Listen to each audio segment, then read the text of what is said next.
People rarely choose destruction.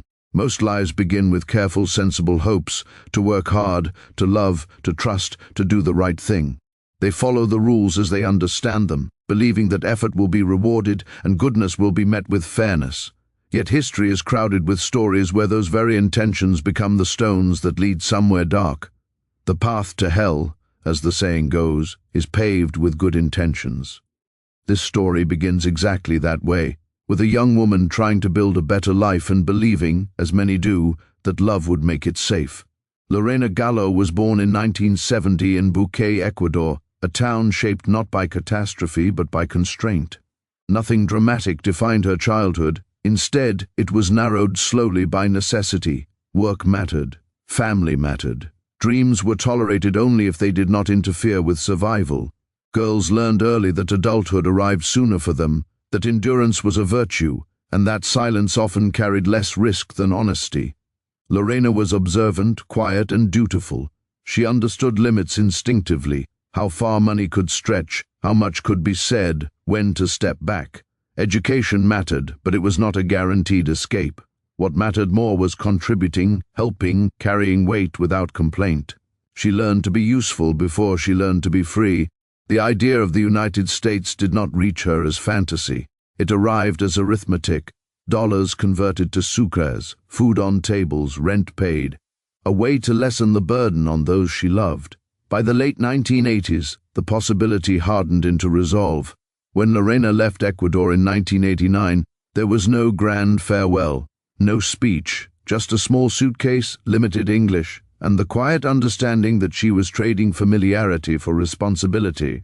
Virginia did not greet her gently. The country moved fast and expected confidence as a prerequisite. Everything required explanation, forms, rules, signatures, statements she did not yet know how to give. English surrounded her like static, understandable in pieces but exhausting in full sentences. She worked long hours in modest jobs, eventually in a nail salon where the smell of chemicals clung to her clothes and her smiles were part of the service. Her life became narrow and disciplined, shared accommodation, careful spending, money wired home whenever possible. Loneliness was constant but unremarkable, the kind that settles in quietly and stays. She learned America by watching it, not participating in it. She depended on people who seemed to understand the system she feared. It was in this vulnerable space, isolated, grateful, cautious, that she met Wayne Bobbitt. John stood out immediately. He was American confidence made visible, a U.S. Marine, fluent, assertive, certain. He spoke easily, moved easily, belonged easily. When Lorena struggled for words, he filled the space. When she hesitated, he decided. To her, it felt like relief, like guidance, like safety. He explained things, how systems worked, what papers meant, where she belonged. When he spoke for her, it felt like help, not erasure. When he took control, it felt like protection. In a country that made her feel provisional, he felt solid. Their relationship moved quickly. Speed felt comforting. There was no time for doubt, and doubt required energy she did not have. Marriage in June 1991 felt like arrival, a husband, a home, a legal and emotional anchor in a country that had so far kept her at arm's length. She believed she had finally stepped fully into the American dream she had crossed continents to reach. She did not yet understand how easily a dream can become a trap. The dream did not collapse all at once. It tightened. At first the changes were subtle, suggestions framed as advice, questions disguised as concern. He asked where she was going, who she was speaking to, why she needed certain things. Lorena adjusted instinctively. Adaptation had always kept her safe. She mistook vigilance for care. Arguments followed, then accusations, then fear. Behind closed doors, John's confidence sharpened into volatility. Lorena later described being struck, threatened, and raped by the man she had married. At the time, many Americans still refused to accept that rape could exist within marriage. The law acknowledged it unevenly. Enforcement was hesitant. Immigrant women carried additional fear of police, of misunderstanding, of consequences they could not predict. Police were called to the home more than once. Records existed. Injuries were documented. Neighbors heard shouting. Friends noticed how Lorena withdrew, how carefully she chose her words, how tension clung to her. Yet nothing fundamentally changed. The violence was absorbed into the category of domestic conflict, unfortunate but private, something to endure. Lorena learned to measure her movements, her tone, her silence. She lived in constant anticipation, never certain which version of her husband would appear. The American dream she had trusted began to feel claustrophobic, its walls pressing closer each day. By the summer of 1993, exhaustion had settled deep into her body. On the night of 23 June, she returned home from work depleted. She later testified that she was raped again. Jean fell asleep soon after, as if nothing extraordinary had occurred. Something inside her fractured. Psychiatrists would later describe it as dissociation, a psychological rupture caused by cumulative trauma, the mind stepping away when the body can no longer endure. Lorena moved through the house feeling unreal, detached, as though she were watching someone else act. Sounds dulled. Time loosened. She went to the kitchen. She took a knife. What followed was not rage, not revenge, not calculation. It was the act of someone no longer fully present in her own consciousness. She severed John's penis, left the house and drove into the night. She discarded it in a grassy field and kept driving until the numbness broke and panic rushed in. When police found her, she was incoherent, shaking, struggling to explain what she herself barely understood. John awoke bleeding and screaming. Emergency services rushed him to hospital. Police searched fields by torchlight, guided by Lorena's fragmented directions, until they recovered what had been lost. Surgeons worked for 9 hours in a meticulous microsurgical operation, restoring blood flow and later partial function. Medicine responded efficiently. The culture responded with laughter. The laughter came first. It rose almost immediately, faster than understanding ever could. Radio hosts leaned into the absurdity. Late-night television sharpened the story into a punchline. Headlines chose shock over context, speed over care. In a culture practiced at turning pain into spectacle, the details that mattered most were the easiest to discard. By the time Lorena Gallo's name became familiar to millions, it no longer belonged to her. It had been flattened, exaggerated, distorted. She was no longer a woman who had crossed borders to work and survive. She was an image, a joke, a warning, a caricature. The word abuse appeared rarely and briefly, when it appeared at all. In the days following the incident, Lorena moved through the world as if underwater. Police stations, hospital corridors, interrogation rooms, each space blurred into the next. She answered questions when she could. When she could not, silence filled the gaps. The dissociation that had carried her through the act itself had not fully lifted. Her mind protected her by fragmenting memory, by softening edges, by refusing to replay what it could not yet bear. She was charged with malicious wounding, a crime that carried the possibility of decades in prison. The weight of it settled slowly, heavily. For someone who had spent her life avoiding trouble, avoiding attention, the idea of being locked inside the American justice system was terrifying in ways she could not articulate. The language alone felt hostile. The power imbalance was absolute.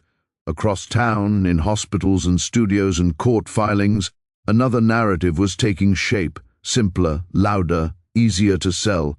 The husband as victim, the wife as monster. It fit neatly into a media ecosystem hungry for novelty and uninterested in complexity. The trial was scheduled in Manassas, Virginia. Each morning, cameras gathered on the courthouse steps. Reporters rehearsed lines. Spectators arrived early, as if for a performance. Inside, the courtroom filled with the tension of something that was both deeply personal and relentlessly public. Lorena sat quietly beside her attorneys, smaller than she appeared on television, her posture guarded, her face composed but strained. She listened through translation at times, her understanding filtered and delayed. Every word felt consequential, every glance from the gallery carried weight. The prosecution story was straightforward by design. It stripped away history and focused narrowly on the act, a knife, an injury, a sleeping victim. Intent, they argued, was obvious. Motive, they suggested, was spite or revenge. The defense offered something the public had largely refused to consider: time. Not the seconds of the act, but the years that preceded it. They spoke of cumulative trauma, of fear that builds quietly until the mind fractures under its own effort to survive. Psychiatrists testified about dissociation, about how prolonged abuse can detach consciousness from action.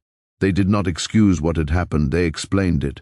Witnesses described injuries they had seen, arguments they had overheard, moments when Lorena's fear had been unmistakable. Medical records were entered into evidence. Police reports were read aloud. Piece by piece, a pattern emerged, one that had existed long before the night the world found amusing. Lorena testified in her own defense. Her voice was soft, sometimes halting. She spoke of isolation, confusion, pain she had learned to minimize because minimizing felt safer than naming it.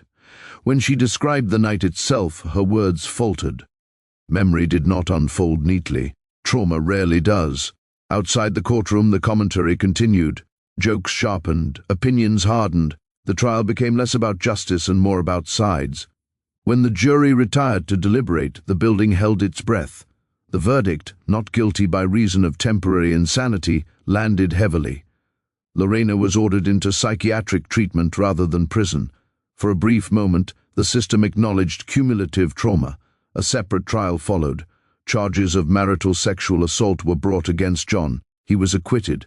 For many, the result confirmed the narrative they preferred. For Lorena, it reinforced the lesson she had learned long before: belief is not guaranteed by truth. When the trials ended, the machinery of attention shifted. Cameras packed up, reporters moved on. What remained were two lives altered by the same moment, now moving in opposite directions.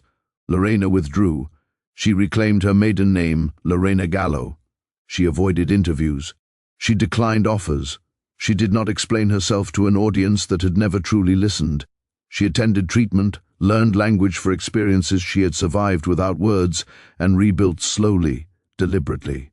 Over time, she built a quieter life: work, relationships chosen carefully, stability earned deliberately. Years later, she became involved with organizations supporting survivors of domestic violence, particularly immigrant women navigating systems that often replicate the power dynamics they are trying to escape. She spoke rarely, but when she did, it was with precision. Silence this time was chosen. John chose visibility. Interviews framed him as resilient. He repeated his story until it hardened into identity. When mainstream attention faded, he searched for other stages. Eventually, the pornographic film industry offered continued relevance. The marketing relied on shock rather than substance. Curiosity replaced interest. The novelty passed. Financial instability followed. Opportunities narrowed. Without cameras to soften the edges, patterns reasserted themselves. Arrests for unrelated violent offenses surfaced quietly. Convictions followed. There were no crowds this time. As years passed, cultural understanding shifted. The jokes did not age well. The case was revisited with greater care, no longer as spectacle but as evidence of how abuse was minimized, how immigrant voices were discounted, how silence was mistaken for consent. The story was never about a single night. It was about accumulation, about endurance mistaken for strength, about obedience mistaken for safety. Lorena lived on, not defined by what she had done, but by what she refused to become. John faded into history as a cautionary echo, and what remained was a quieter reckoning, asking something more difficult of those who remember it: to look closely, to listen earlier, and to understand that survival is not always quiet.